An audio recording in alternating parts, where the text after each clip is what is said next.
एकेकाळी गिरणी कामगारांचे शहर आणि सांस्कृतिक वारसा जपणारं शांत सोलापूर सध्या दहशतीच्या सावटाखाली आहे।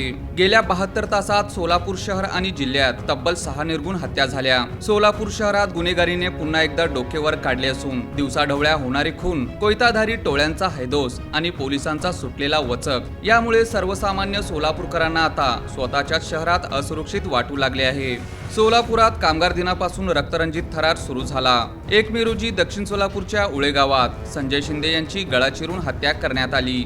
ही घटना ताजी असतानाच 2 मे रोजी वैरागमध्ये दिनेश कापसे या तरुणाला दगडाने ठेचून मारण्यात आलं। मात्र क्रूरतेचा कळस तेव्हा गाठला गेला जेव्हा बोरामणी गावात जमिनीच्या वादातून एकाच कुटुंबातील आई गायत्री मस्के, मुलगी प्रियंका आणि मुलगा शिवराज या तिघांची निर्गुण हत्या करण्यात आली। 3 मे रोजी तर भरवस्तीत 70 फूट रोडवर 6 जणांनी मिळून सुरेश श्रीराम या तरुणाची दगडाने ठेचून आणि कोयत्याने वार करून हत्या केली। या घटनांनी हे स्पष्ट केले आहे की गुन्हेगारांच्या मनात कायद्याचे भय उरले नाही। वाढत्या गुन्हेगारीच्या पार्श्वभूमीवर पोलीस प्रशासनाच्या कार्यक्षमतेवर मोठे प्रश्नचिन्ह उभे राहिले आहे। गुन्हेगारांच्या परेड घेतल्या जातात, प्रतिबंधात्मक कारवाया दावे केले जातात, परंतु प्रत्यक्षात रस्त्यावर रक्ताचे सडे पडणे थांबलेले नाही। जेव्हा गुन्हेगारांना पोलिसांच्या अस्तित्वाची भीती राहत नाही तेव्हाच असे दिवसाढवळ्या खून करण्याचे धाडस वाढते।